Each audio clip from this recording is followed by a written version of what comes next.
Hello and welcome to Release Day, the podcast series that dives into the stories and strategies of how Canada's music community are releasing their art to the world. I'm your host, Alex Heward. Today, I have an absolutely wonderful conversation with Nova Scotia's Terra Spencer about her beautifully composed album, Chasing Rabbits, released November 13th, 2020. This album is as warm and comforting as a fireplace on a winter's day.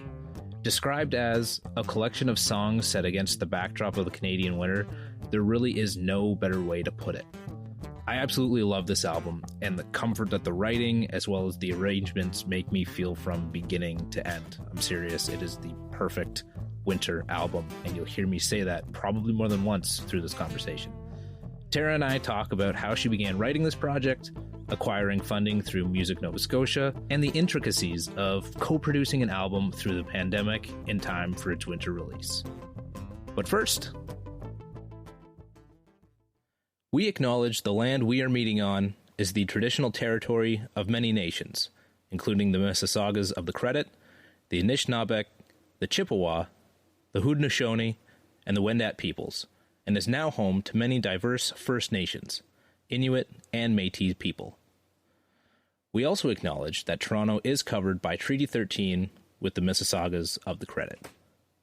Land acknowledgements mark a small and important step in the process of reconciliation and building a positive relationship with our country's Indigenous peoples. Be sure to stick around after the interview, as Graham and I highlight some music industry news and share the artists we've had in rotation for the past week. Terra spent much of her youth playing piano and secretly strumming her granddad's guitars in a basement in Somerville, Hants County, Nova Scotia, where she currently works as a funeral director. While touring as a vocalist, guitar player, and eventually co-writer with acclaimed folk country musician and fellow Nova Scotian Ryan Cook, she discovered a deep love for songwriting. Our conversation begins with Terra describing how and where the lead single took shape, aiding in the formation of the rest of the album. I fell in love with a piano, madly in love with the grand piano in a studio in Halifax when I recorded the song in the city. That was back at the end of 2018, and I vowed then I wanted to go back because it was like playing inside a snow globe, this sort of sparkly piano sound. And I thought it would have this really cold, kind of cool, wintry feel, but the opposite ended up happening. The album ended up being less about winter and more about home. And of course, in this past year, home has taken on a whole different meaning because we've been spending our whole entire lives at home. Absolutely. In 2020. Yeah, it's funny, I've talked to a few artists where they've been working on this music and before the pandemic, but it's so relatable. It just, for some reason, and everything sort of just happens to be so timely. Yeah, it's been a strange stretch. And last year, by contrast, I spent more time away from home than I had in the whole rest of my life combined. Yeah. And that's where I felt like a lot of these songs were coming from, talking about taking leaps and going out on tour, leaving Canada for the first time. But ultimately, at its core, the record is about the people who are close to you or who you want to be close to. Yeah. And you've mentioned that a lot of people are really connecting with this one. They really feel, not just because it's about being home and everybody's stuck at home, but there are stories in here that a lot of people are really resonating with. That surprised me, actually, because, you feel like it should be the universal songs you write, that people can identify with. And these songs are the opposite. They're very detailed and very autobiographical and kind of ripped from the pages of a diary I don't keep. But those seem to be the things that people connect with. And it makes sense in a way because those are the songs that I really connect with too. The ones that dig into the intimate details of a day or a moment or a place. And that's what I like too. So yeah, the response has been pretty amazing to me so far. So do these songs, were they written, how long have they been floating around in your head, the lyrics and the arrangements? Had these been there for a while, or was any of this a product of the pandemic? Well, I started saving, once I made that decision that I wanted a good reason to go back to Sonic Temple and play that piano again. I vowed that night I was going to come back and make a wintry album. So I started squirreling away the winter songs that I thought might fit in a project like that. So, really from 2017, although the last one to be written was Feels Like Home. And I wrote that right before when I thought I would be heading into the studio back in February. Obviously, things took a turn and the project was delayed a bit. But I started squirreling away these wintry songs over the past couple of years because it's been a pretty productive writing phase for me. I started writing songs in 2014, I guess, and collected a bunch of them really quickly and saved up these wintry ones. Yeah, it Feels Like Home was the last one to kind of tie a bow on the project. It felt complete after that one was written. It's such an ambitious piece of work. There isn't a song shorter than 3.5 minutes on the album, and I know. No, that's my great. Resolution. That's my 2021 resolution, is to learn how to write shorter songs. See, I love it because in the music world where the attention spans are short and there's so much talk about getting to the chorus quick to hook the listener, this album doesn't follow any of that criteria, and I think I've heard. No, but it's perfect because it's a perfect example, I think, of an artist, yourself, making music for the love of making it, not just for Spotify placement or radio airplay, which you've gotten airplay for these songs. I was just reading the NPR had played Lunenburg Moon at one point, which is incredible. So I know. As important as those things are to musicians, especially today when we can't get out and tour, how much more important is it that you made these songs for you and for your fans? That's everything. I mean, I still love, I don't really care how long it takes to tell a story in a song. It's more important to me that the story is there. And when a suggestion comes like, maybe you could do a radio edit of one of these songs and chop a chunk out of it. And I'm not smart enough to do that. So, that marker, I never really expected these songs to make it to the radio, or hadn't really thought about, the Spotify algorithms or things like that. That's not where it came from. Really, this has just been a very cool way to document experiences, whether they're mine or stories that I've collected from other people. That's what's paramount to me. And the fact that it doesn't fit within the conventional radio format that was never at the forefront of my mind. That being said, I really respect people who can condense a story down, and I need to flex those muscles a bit more and be a bit more disciplined or more efficient. But this album was meant to be put on as a record, as an album. I still listen to albums. I want to hear that full path of how the songs fit together and why they were chosen for a project and why do they belong together. I'm kind of old school that way.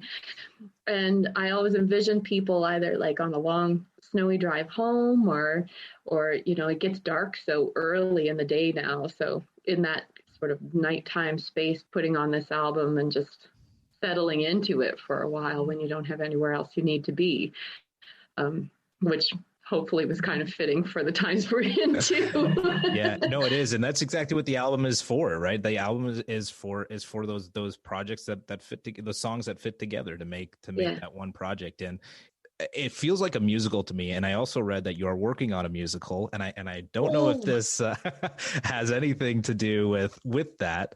But I feel like you also have a really good knack for writing orchestration. So you're a detective. I like it. Yeah, that project is just just a seed that's just been barely poked in the ground, and is one of the things that I'm really excited to dig into, and can't say too much about at this point. But that's okay. Yeah, no, I think it just because it just feels like the album, the music, it just feels so. It feels like you could watch a stage play surrounding the songs. Yeah, well, the favorite songs for me run like movies in my head. They have very visual connections that maybe totally inaccurate, but that's the way I see it. As I'm listening to the song, I get very visual images of a time and place and setting and people. And so I think I try and write that way too. So yeah, you're totally on the mark there. And I have a real affinity for musicals, and that's such a fascinating process. But the songs aren't really meant to be standalone. They fit into a bigger context, a bigger storyline, and so that's probably a fair commentary to make on your part. You're keen. I think it also it makes sense as to why they've been draw parallels to Joni Mitchell as well as a storyteller, and even just sonically, a lot of these things when you're listening to it, it really brings you to her music. Oh, I'll take that quite readily. I a lot of my musical taste comes from my aunt's record collection that I listened to in my grandparents' basement, when LPs were cool the first time around. And, listening to like Elton John and Jackson Browne and those kind of, storytelling songwriters, piano-based music.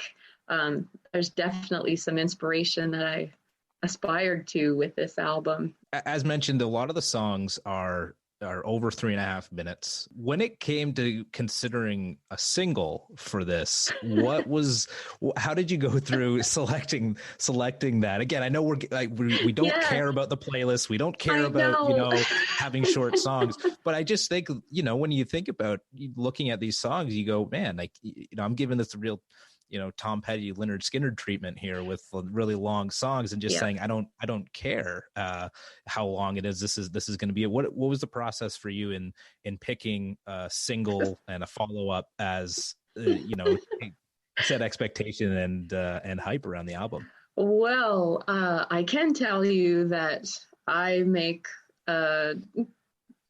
almost every strategic maneuver the wrong way. That's been a hallmark of my career in music over the past couple of years. So I never really thought about putting out a single. And really the first song that actually went out was Lunenburg Moon. And the reason for that is because, in part, I only thought the people who would ever hear this album were my little circle of friends and family, my Facebook hardcores who are right here in Nova Scotia for the most part. And it's like, well, they'll understand this. Lunenburg is the most stereotypical Nova Scotian town that we have. It's like our postcard tourist town. And that song has a fiddle in it, which is another Nova Scotian staple of East Coast music. You got to have a fiddle in the band. And that one seemed like an easy fit, also because I played it quite a lot at the shows that I play live, and people really stuck to that song. So that was all the strategy behind it. It is one that I knew people liked already, the folks I had played it for, and too, because it featured the Bombadils so prominently. And they play, all throughout the record, you'll hear their harmony vocals and little sprinklings of their instrumentation, but that song was really the best showcase for them. And I wanted to honor them first and foremost, because they, their presence on the album meant so much to me, and they're just brilliant musicians and wonderful friends. So it was a great way to highlight them right out of the gate too. Yeah, and you did the music video with them as well, and in a church in Lunenburg there, and in town. Yeah, Very all cool. those places you see in that video, those are the actual places that the song was written about. These projects for me, whether it's an album or a video or whatever it is, like the project in itself is like the bucket list goal for me. I feel really lucky to not always be looking at a thing as, what is this the next step forward? Where will this get me another rung up the ladder? I just don't think that way. Maybe I should think a little bit more that way. I think my publicist friend Sarah Porter would appreciate if I thought a bit more that way. But for me, the project itself, like, that's the goal. It's just to get to make things, because it's a huge privilege to be able to record music and put it out in the world. And, to get to make a video, that's the greatest thing in the world, just to make things with people that you really enjoy spending time with and you respect. That's the end goal. Yeah. And then, comes the inevitable figuring out what to do with it, because sometimes projects cost money and it's nice to recoup that if you can. And it is cool to see where a project can go. I think with this album, one of the reasons for working with other people, not doing it exclusively by myself, is because I wanted to honor the contributions of all the artists and engineers and everyone who invested their time and talents in this project. I felt like I need to honor them by putting it out into the world a little bit beyond my little circle here Absolutely. in Nova Scotia. As you have, and as it has made its way out into the world and across. So that's great. Now, obviously, as we've mentioned, winter album, what planning goes into making sure that what planning went into making sure this album was ready for the time that you wanted to put out? You couldn't put this out in the springtime or the summertime. So, how did that look for you when you were, kind of getting into the studio and getting the rest of the songs recording and to subsequently release it? Well, the definition of an album being ready for release changes depending on who you talk to. To me, it meant do I literally have the CD in my hand? And in that case, it was, 2 days before the first album release show. Oh, wow. So, there are certain things that deadlines that you absolutely have to meet. Theoretically, what you're taught is that, you need to have the album complete and the artwork ready and everything ready to go, months and months in advance is what you're supposed to do. I don't have the patience to sit on a project for very long at all. I have too much fun. And when something is nearly done, that's when I'm ready to just ship it out into the world. And I'm learning a little bit to be a bit more patient. But, this album, I thought we were going to record it in February. The studio was booked, musicians on board, good to go. And one tiny little hiccup in scheduling meant that it had to be bumped to March, and then the world shut down. Oh, no. And so the album that would have been recorded in March, leaving that nice lead up time to a winter release, didn't end up getting recorded until the very beginning of July.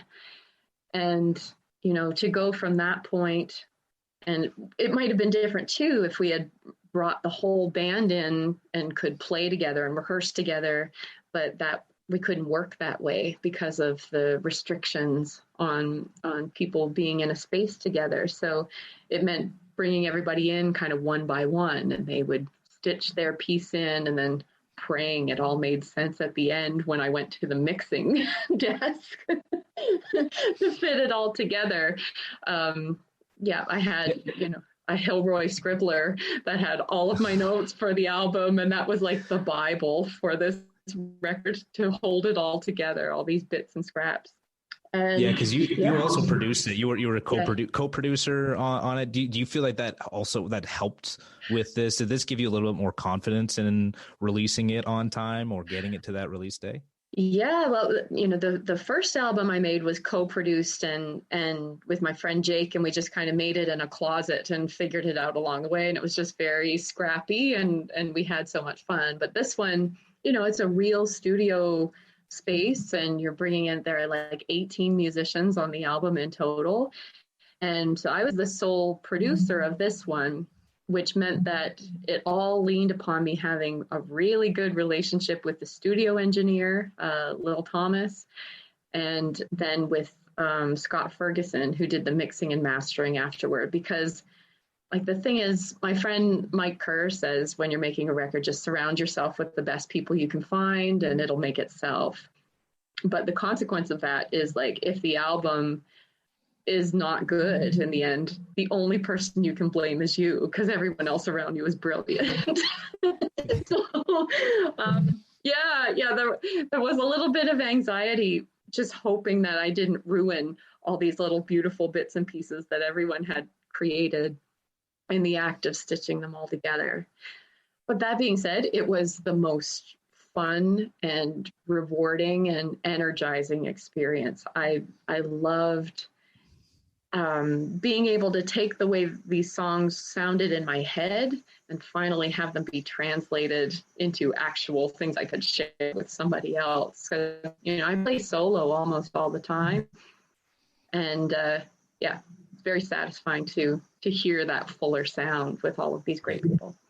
Yeah, that's cool. I was just thinking, there's probably, as much as there's a sense of, I'm sure, anxiety in trying to get everybody in and expressing what you want to hear in all the instrumentation and then bringing it to the mixing desk in these times. I bet, like you say, it's fun, probably because you've just been cooped up, that you're finally like, you know what, we're getting into the studio, we're getting into record something here, and I'm sure that there's that sense of energy that also funnels into a process like this during a pandemic. You are totally right. I mean, people have done amazing things learning how to record at home, in their basements, like where I'm sitting now. I've been so impressed by the projects that people have put together. And I, would dabble a little bit in making little scrappy recordings of songs, but I wanted nothing more than to just put this music in the hands of a real studio engineer with real equipment that they knew how to use and delegate that piece away. Because, like I said, I'm not super patient. I want a project to come together really quickly. And, I see friends who are making albums on their own, just in their home studio spaces, tracking everything themselves, doing the mixing, and losing their minds with plugins and software and just getting lost in the headspace of it all. So the fact that I could make this project, every noise, every sound you hear on the album was made by a real human being in a real room. And that is not how a lot of music gets made these days. There's a vast toolkit of things you can do digitally that sound great. But for me, I just wanted to have real human beings making noises and capture those in a project. Yeah, and you did, and beautifully. So you had some plans to tour. There you've been across the world, across the country, playing shows, touring, for your other albums. There were plans to get out and tour this album. Was that kind of what was supposed to come along with this one? Yeah, that's what you're supposed to do. I mean, it isn't a big secret that making music, the relationship between listeners and the financial side of it isn't what it used to be, with the whole streaming world. Right. That's kind of thrown a wrench into making an album and having it be successful. So everyone has leaned on touring as being the way to work in music and actually make a bit of income at it. And I kind of knew that wouldn't be the case. I knew that the shows would be limited when it became apparent that this whole pandemic thing was not going to be fixed overnight, and made the decision to put the album out anyway, just because it is such a winter project, and I could not bear the thought of hanging on to it for a whole other year. Life's too short for that for me. Yeah. So yeah, it does raise some question marks, and I'm not alone. A lot of folks have released their albums that they've been planning for a lot longer than I've been planning this record, and have put them out during the pandemic and not been able to tour. And yeah, it's a drag, but we're all in it at the same time together. And right. I'm one of the lucky ones here in Nova Scotia because I actually was able to play a handful of shows and actually have an album released, which was the first time the band even met each other in a lot of cases, was playing these album release shows. They hadn't even seen each other's faces before. So that was hugely rewarding. And I don't want to take that for granted at all. It's pretty precious. So are you getting into planning the next tour now? I know you do have some dates. I believe there's some dates you had set up so already, or that you are working on for next year. How do you start looking at that? Well, on the one hand, you have to be very optimistic. And on the other hand, I'm not a person to count my chickens before they hatch, and there were things I was really looking forward to from 2020 that have been bumped to 2021. And I'm still just hopeful they can happen. A big one for me was a run of shows with a fellow Ontario resident, David Francie, who is a major mentor for me and a very dear friend. And he was coming to the Maritimes to do a run of shows, and I would open for them. And that's a big bucket list goal for me. So I'm hoping that'll happen in the spring. And then the festivals that couldn't run their normal live events, hopefully they will be up and running again, because I love playing festivals. I'd love to come back to Ontario. I spent last February in Ontario with Ryan Cook. I understand February is the ideal time to come to Ontario. That's how he pitched it to me. Okay, did he? I don't know about that, but that's okay. Yeah, the song Motherland speaks a little bit to that, I think. So I'd love to come back and retrace those steps when it's possible. Yeah, it is a lot of waiting and seeing and figure out what to do. If things don't open up again, what are the possibilities working from home the way we have been? So, wheels are always turning, though. My poor family, I drive them nuts because, my favorite time to start a project is when I'm smack in the middle of a first project. So, we'll keep doing something. Cool. You can't do a lot of this stuff, especially recording in studios, I'm sure, like Sonic Temple, without funding. And you've got funding from the music. What is it called? The Nova Scotia Music Nova Scotia. Yeah. Music Nova Scotia. Partnered with the province. Yeah. Yeah, that's incredible. So what is that? How do you kind of get involved with that? And how does that process get started? And do you are there any sort of secrets to getting the funding that you've kind of noticed? Wow. Well, I can say that was my very first grant application that I ever wrote.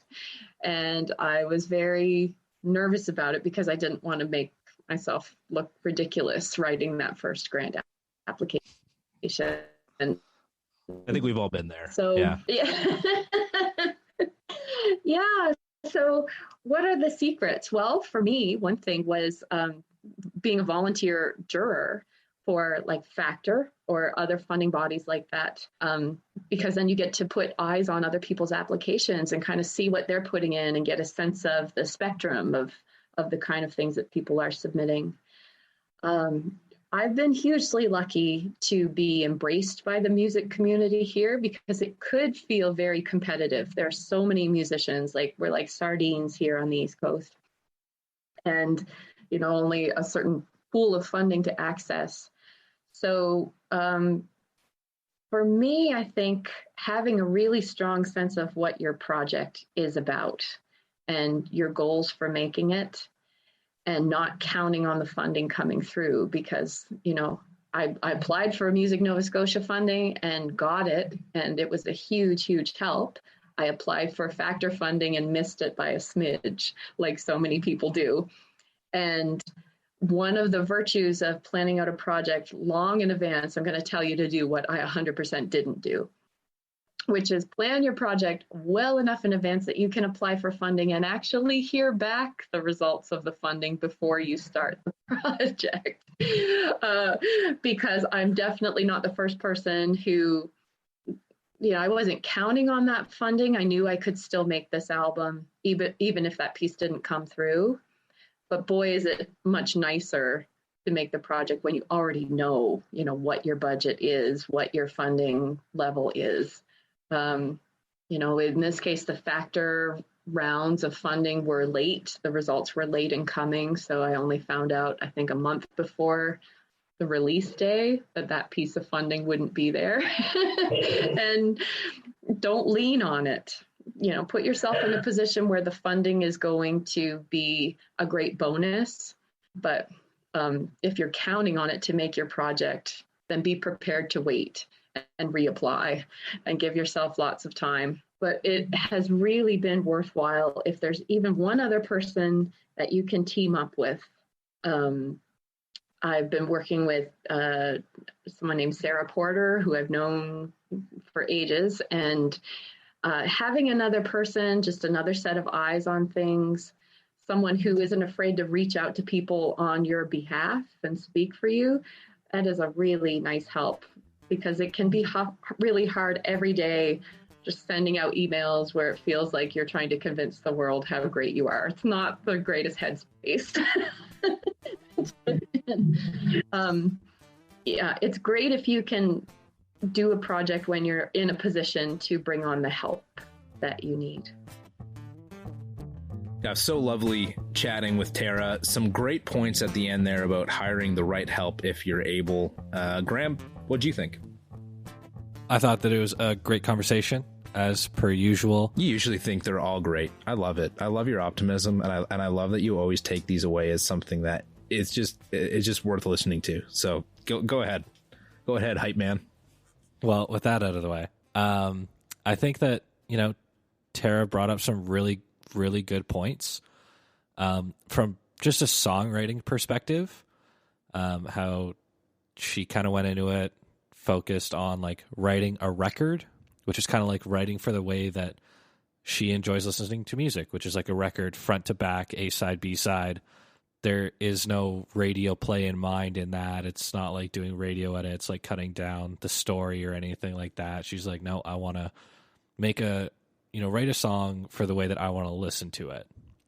And I think that's really important.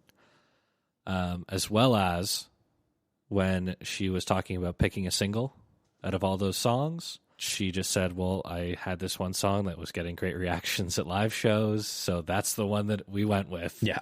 And I think that's, a great way of doing it, of like, if you've played live shows in the past and you've had one song that people are like, oh man, like that song's so good, or like you see like everyone kind of move closer to the stage, like that's probably a song that you should be, have as a single. Yeah. I think that that's super important, is picking like the right single. And then finally is, she did talk about grants and spending other people's money, which is, the best. And she kind of went at it in the sense of, if I get this money, it's a great thing. It's, a little, maybe eases the bills. Mm-hmm. But if you're going into it and being like, hey, look, we're not going to be able to do this project without the grant money, I think she recommends, like, as I think we're going to recommend too, wait until if you get the money or not before you make any like drastic moves. Because a lot of these too, like the grants, they give you like time to actually like do a project. So none of them are like, hey, we're going to give you the money and then we need to like figure it all out in a week. It's like, yeah, and you got to complete the project, right? I mean, you got to put the money out, and they'll give you a portion of it, and then finish give you the rest later. I believe that's how some of them work, and then they'll they want to see that they'll cover up to a certain percentage of your costs. So there's still going to be a cost to you to create this, but that grant money is there to help offset the majority of the costs. So it's always important to know that as well, that, it's not going to completely cancel out all of the money that you're putting into it, depending on how much you're obviously putting into it. But they give you a percentage. They give you a certain amount. They're a huge part of the music community, and they're definitely helpful. Like, I don't know how many albums I've picked up, and like CDs even, like you see on the back and it says like help with Music Canada, Factor. Yeah. All those things, like they're super important. Yeah.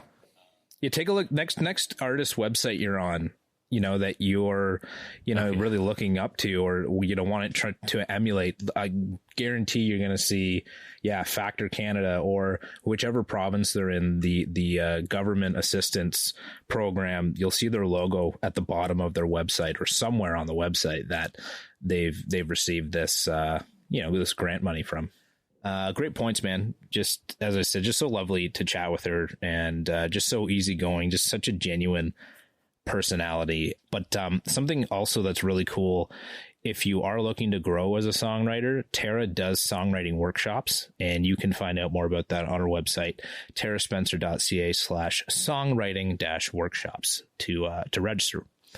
And I also just want to end by saying that Terra has been nominated in 2 categories for a CBC Weekend Morning Toasty Award. The Toasties! For Right Good Record and the Troubadour of the Year. A Toasty. Now, Alex. Yeah. I think that some of our listeners might have a question. And I think, right off the bat, what is a toasty? That is a fantastic question, Graham. And I'd love to tell you more about it. But I can't really find anything else about it. All we know is that there's a Facebook group. All we know there's a Facebook group for CBC Your Morning. I have requested to join to see if I could discover a little bit more about the toasties. I haven't been able to, but it's cool that she's been nominated. Chasing Rabbits has been nominated for Right Good Record of the Year, and Terra Spencer is nominated as Troubadour of the Year. Just right good recognition is what that is. All right, let's transition out of that one now. Yeah, I'm trying to think, how do you get away from the toasties? So best of luck, Terra, on the toasties, no matter what they are. I just want to go over a little bit of industry news. Again, as we've mentioned, the Indie Week presents Screen by Screen Festival, February 16th to 20th. That is happening later this month. You can check that out at indieweek.com for more information and pick up your ticket to the Screen by Screen Festival. Also, it is Black History Month, and if you're looking to get yourself a little more educated or staying, more up to date with, Black History Month and the Black history of our country, CBC really does a great job of presenting content really dedicated to Black history and, of course, to our Indigenous peoples of our country. So head to gem.cbc.ca and you can't miss it. They will have just a ton of content to be keeping up to date with. I watched The Skin We're In not long ago, and just powerful stories. And again, you think that a lot of what you see in America is not happening in our country. It is. So if you head to gem.cbc.ca, that will keep you up to date with all that. That's just fantastic content happening there. Graham, you had mentioned that there is the CBC Searchlight happening as well. They've announced dates. Yes. Yeah, they finally announced some dates for us. So there are 2 key dates that are coming up. They're a little far out, but now's the time to sit down, put on your writing hat, and maybe get found through CBC Searchlight. So the first day is March 29th, 2021, and that's when the rules and regulations are going to come out, so you can make sure that you have everything that you need for your application. And then the day that applications open is April 19th, 2021. So be sure start writing those songs, man. Like, I know I'm going to write some stuff. I'm going to put my my hat in the ring there. Nice. And I'm definitely going to be promoting it and asking you guys to vote for Bedroom Antics on the CBC Searchlight. It's beautiful. It's a long-running hunt for Canada's best undiscovered musical talent. Speaking of some of Canada's top music writers, Alex, who have you been listening to this week? Wow. You were getting so good at these segues. Well, January 29th, Beat Child just released his album Nostalgia, and it's not necessarily new. It's a new compilation of works that he's done from 2008 to 2020. If you don't know Beat Child or Slack of the Beat Child or Beat Child and the Slackadelics, this is a producer, Byram Joseph, who has been making music for years. He's been working with artists like Drake and Junior T, been producing with him, and man, just great beats. And a great singer. It's R&B, hip hop, psychedelic. It's all of these kinds of vibes mixed together, and it's a great listen. So go check out Nostalgia. An artist from Montreal, originally from Guadeloupe, is now in Montreal based. Malika Tyrolian. She just released a song called Change Your Life that came out on January 22nd. A lot of her music is fantastic, speaking in the native, French language, and also singing in English. So go check out her new tune, Change Your Life. And then lastly, as I'd mentioned, Beat Child worked with Junior T. I've gone back and started listening to Junior T's Polaris Prize shortlisted album, Studio Monk, that was released last January 24th of 2020. So Beat Child Nostalgia, Malika Tyrolean Change Your Life, and Junior T Studio Monk are the three on my list of must-listens this week. Graham, what have you got playing? So I'm going to start off with a metal band. They're called Tower Hill. They have their album, The Fighting Spirits demo tape, 3 songs. You can listen to one of the songs right now. It's called The Clause the Law. And the full demo tape comes out February 26th, 2021. Man, I put it on. That sounds so metal. So it's metal. So good. I put it on and instantly within 30 seconds I was like, oh, this is perfect. This is my stuff. This is my jam.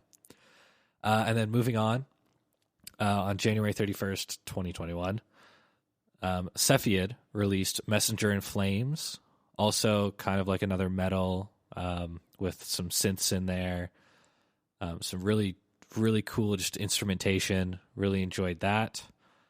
And then, again, January 31st, 2021, L. Jones released a whole beat tape of songs that he wrote from August 1st, 2020 to August 31st, 2020.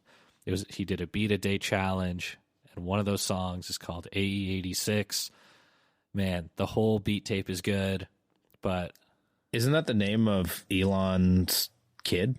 No. Isn't that the name of their son? No, AE86. Is that not it? No, it's something like that. But no, AE86 Okay. is a reference to an old anime and manga called Initial D, and that's like the car that the main character drives. It's a Toyota AE86, which is a Toyota Corolla is what we got here. And it's this like old dumpy slow car, and he races against these crazy fast cars. Yeah, it's a whole thing. Wow. How did you know that? Because I'm a nerd. Nice. No, I watched that. I watched that anime in high school. So yeah, I know all about AE86 and like. Look at you! No kidding. That is. That's all I got. Awesome. Yeah, it's all those little facts. So again, we're talking Tower Hill. Go check out The Clause the Law. If you like metal, go check that out. And then the beat tape or the demo tape comes out February 26th, 2021. Cepheid, Messenger in Flames just came out. Go give it a listen. And L. Jones, AE86. If you're want to listen to something a little bit more hip hop, a little bit more beat tape, kind of lo-fi, that whole beat tape is good. Again, it's 31 tracks, and they're part of a beat a day challenge. Definitely go give it a listen. Well, that's exciting, Graham. I am going to go check those songs out. We don't actually share the music that we are going to share. We don't share it with each other before we do these. So it's always fun to see what you pick. So thank you guys so much for joining us this week. Again, we spoke with Terra Spencer about her sophomore album, Chasing Rabbits. Go take a listen to that while it's still winter and feel all the warm and fuzzies of a beautiful winter album. Indie Week presents Screen by Screen Festival, February 16th to 20th. We are in Black History Month. Go get educated. And CBC Searchlight is looking for your next music submission. So head to CBC Searchlight, just search it, Google search it, and figure out how you can submit your music to be discovered. And if you want to discover more of us, who doesn't? You can check us on all of our social medias. Instagram is at releaseday_series. On Twitter, we're at releasedaysrs. Our website is releasedayseries.com. And on Facebook, you can just search Release Day Series. Alex, thanks again for having me. This has been another great episode of the Release Day podcast. You got to stop asking. You got to stop saying thanks, man. You got to be here every week. Until you quit, you are here every week. So you're welcome, but just expect to be here all the time. Lastly, if you enjoyed what you heard, it would be great if you could share the podcast, leave us a lovely 5-star rating along with a positive comment to help spread the word about these fantastic musicians. That would mean a whole lot and be a huge help in getting the word out. Our previous episode featured Jay Bocott of Rooks. Our next episode will feature the very lovely and talented Julie Neff, who just released her EP, Over It. I'm excited to share that conversation with you. Thank you again so much for listening. I'm Alex Heward. I'm Graham Beery. And we'll catch you next time on the Release Day Series podcast.